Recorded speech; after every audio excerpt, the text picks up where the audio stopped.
Welcome back to the deep dive. Today we're finally getting into this massive collision everyone's been whispering about between quantum computing and cryptocurrency security. Yeah, it's really the ultimate cage match. And it's rapidly shifting from a theoretical physics problem to a concrete engineering reality. Exactly. For you listening, this is not just some distant sci-fi scenario anymore. We are looking directly at Q-Day. Right. The moment quantum computers actually break modern encryption, we're looking at, maybe 2030 to 2035 for that to hit. The clock is ticking, so Yeah. let's just skip the basic stuff and jump right into the core tension. hmm We know cryptos rely on elliptic curve cryptography, or ECC, which is totally fine against classical computers, But then you introduce Shor's algorithm, and the physics of the attack just completely change. because it targets that asymmetric cryptography. Exactly. It uses quantum superposition to perform period finding. So it basically finds hidden patterns in the modular exponentiation function. Right, it takes the discrete logarithm problem, which is normally this impossible mathematical wall for classical computers, and just turns it into a turnstile. A total turnstile. Deriving a private key from a public key just becomes trivial at that point. You can forge signatures, drain wallets, whatever you want. But Shor isn't the only weapon in the arsenal.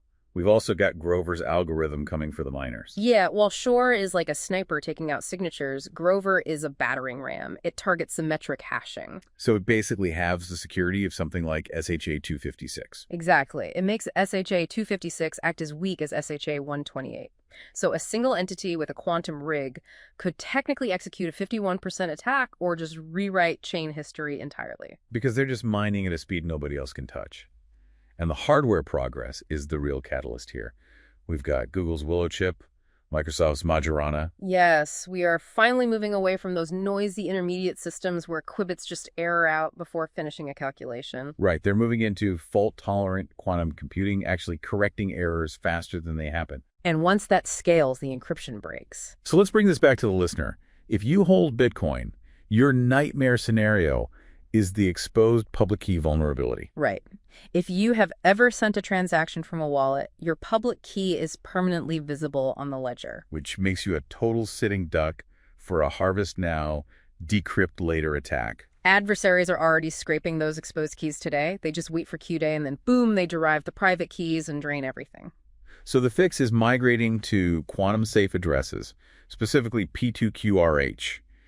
But the logistics of that are just brutal. It's a logistical nightmare. To migrate all vulnerable Bitcoin, you're looking at something like 76 days of completely full blocks. 76 days, the mempool would just explode, fees would go to astronomical levels. The network is effectively unusable for months. It's a traffic jam that paralyzes the economy. And if you miss that migration window, you face the poison pill. Yeah, the poison pill is a potential soft fork to freeze non-migrated legacy funds. Basically, to stop attackers from looting the network, developers might just have to lock any funds that haven't moved to the new addresses.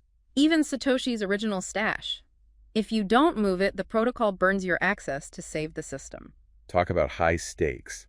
Now, Ethereum is trying a different route called a defensive downgrade. They are. They're looking at switching to lattice-based cryptography like MLDSA. But that creates massive data bloat. Massive. Post-quantum signatures are 40 to 50 times larger than current ECDSA signatures. So you get the security, but gas fees spike and storage requirements go through the roof. And you risk centralizing the network because running a node becomes so data-intensive that only massive data centers can actually afford the hardware. But Ethereum does have account extraction going for it. Smart contract wallets, right.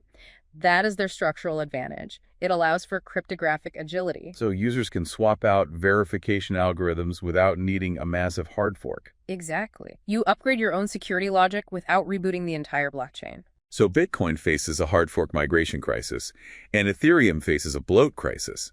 It sounds like the real winners are the networks that prepped for this from day one. Oh, definitely. Algorand with their state proofs, or QRL, the quantum-resistant ledger. Right, using that hash-based XMSS, they built the bunker before the bombs started falling. Much easier than trying to retrofit a skyscraper's foundation while it's actively shaking. It really is a race to implement this cryptographic agility before the hardware catches up. Yeah. But before we wrap up today, let's go back to that poison pill idea on Bitcoin. The frozen funds. Yes. If we have to freeze non-migrated legacy funds to save the network, What happens to the billions of dollars in dormant wallets? The ones where people lost their keys years ago. Exactly. They literally cannot migrate. If the network freezes those legacy addresses, that wealth isn't just lost. It's technically destroyed, erased from the system entirely. It would be the single largest evaporation of wealth in human history. A very sobering thought for all the HO dealers out there. Thanks for deep diving with us today.